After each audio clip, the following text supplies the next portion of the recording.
Hello everyone, আসসালামু আলাইকুম। Welcome to my YouTube channel and Facebook page Tushar Ahmed. আশা করি আপনারা সবাই ভালো আছেন। আল্লাহ তাআলার রহমতে আমিও ভালো আছি। তো এখন আমরা আছি হচ্ছে কাশ্মীর রাজবাগ।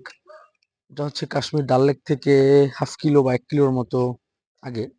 তো আমরা যেই হোটেলে উঠছি, হোটেলটা আপনাদেরকে দেখাই। তো আমরা গতকাল রাতে কাশ্মীর আসার পরে একটা হোটেলে ছিলাম। হোটেলটার পরিবেশ ভালো ছিল না। দেন আমরা এই হোটেলটায় উঠছি। রুম পরে আপনাদেরকে দেখাবো। তো আজকের ভিডিওতে আপনারা দেখবেন যে আমরা কিভাবে কাশ্মীরে বাইক রেন্ট নেই। তো কাশ্মীর হচ্ছে ডাল লেকের ওইখানে অনেকগুলো বাইক রেন্টাল শপ আছে। তো ওইখান থেকে আমরা বাইক রেন্ট নিব। এর আগে আমাদের এখান থেকে অটো নিয়ে দেন হচ্ছে ডাল লেক যেতে হবে। আর সাথে আছে পারভেজ ভাই। সো দেখতে থাকেন, এখন আমরা ডাল লেক যাব। আমরা এখন হচ্ছে বাইক রেন্ট নিতে এসে তো ভাবলাম যেহেতু সকাল হয়ে গেছে, আসলে সকালের নাস্তাটাও করা দরকার। এই জন্য আমরা গতকালকে যে হোটেলে আসছিলাম, বাংলা হোটেল, তো ওই হোটেলে আবার চলে আসছি। এখন সকালে আমরা লুচি, এরপর হচ্ছে ডাল, এগুলো খাবো। তো এটা হচ্ছে 120 টাকার একটা প্যাকেজ। আসলে যা দেখলাম কাশ্মীরে খাবারের প্রাইসটা অনেক বেশি, তুলনামূলক অনেক বেশি।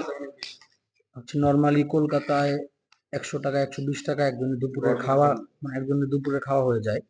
বাট এখানে সকালের হচ্ছে নাস্তার জন্য মিনিমাম 120 150 এরকম বাজেট রাখা লাগে।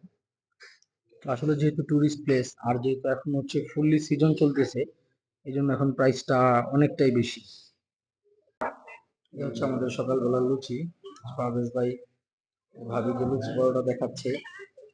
তো মনে হয় আমরা লুচি খাবো। আমি খেয়ে দেখি যে লুচির টেস্ট কেমন। এখন আমি বাইকটা টেস্ট ড্রাইভ দিব এবং টেস্ট ড্রাইভ দিয়ে দেখব বাইকের সব কিছু ঠিকঠাক আছে কি না।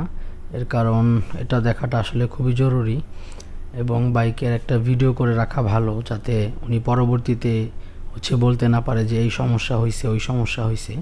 তো আরেকটা কথা বলে রাখি, এই বাইক রেন্ট নিতে হলে, তো বাইক রেন্ট নেওয়ার জন্য আপনাকে কি কি ডকুমেন্টস লাগবে, আপনার আপনার ড্রাইভিং লাইসেন্স, মানে ইন্টারন্যাশনাল ড্রাইভিং লাইসেন্স এবং পাসপোর্টের ফটোকপি, এগুলো দিতে হবে এবং 5,000 টাকা জামানত দিতে হবে। আপনি যখন বাইকটা আবার রিটার্ন দিবেন, সেই টাকাটা আপনাকে আমার ব্যাগ দিয়ে দিবে তারা। তো আসলে বাইকটা চালাতে একটু প্রবলেম হচ্ছিল, কারণ আমার হাইটটা কম আর হচ্ছে বাইকের ওয়েট অনেক বেশি। আপনারা দেখতেই পারতেছেন যে বাইকটা ব্যাগ দিতে যেয়ে আমার অবস্থা খারাপ হয়ে যাচ্ছে।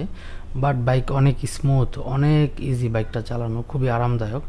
এবং পারভেজ ভাইয়ের জন্য আরেকটু প্রবলেম হচ্ছে, কারণ ওনার হাইট আমার থেকে আরেকটু কম।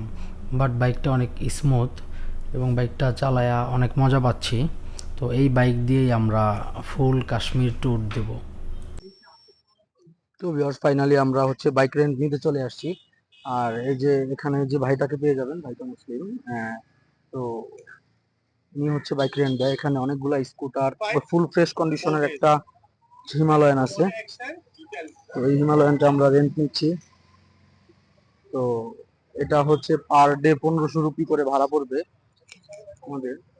এটা পার ডে 1500 রুপি করে পড়বে। আমরা আপাতত 4 দিনের জন্য নিচ্ছি। দেন হচ্ছে আমরা 4 দিন এখানে ঘুরে দেন আমরা হচ্ছে লাদাখ চলে যাব। এখানে হচ্ছে সমস্ত ফর্মালিটিস গুলো ফিল আপ করা হচ্ছে। সেই বাইক দিয়ে আমরা হচ্ছে কাশ্মীর লাদাখ ঘুরবো। এই হচ্ছে আমাদের বাইক। তো টেস্ট ড্রাইভ একটু আগে করছি, আপনারা দেখলেন। তো আপনারা দেখলেন বাইকটা আমরা অলরেডি রেন্ট নিয়ে নিছি। তো এইভাবে আপনারা শ্রীনগর থেকে বাইক রেন্ট নিতে পারবেন। তো আপনারা যারা যারা এতক্ষণ কষ্ট করে ভিডিওটি দেখছেন, আপনাদেরকে অসংখ্য থ্যাঙ্কস। এবং যারা যারা এখনও চ্যানেলে সাবস্ক্রাইব করেননি, সাবস্ক্রাইব করে বেল আইকনটি বাজিয়ে দিবেন। তো আজকের মতো এখানে শেষ করছি। আল্লাহ হাফেজ।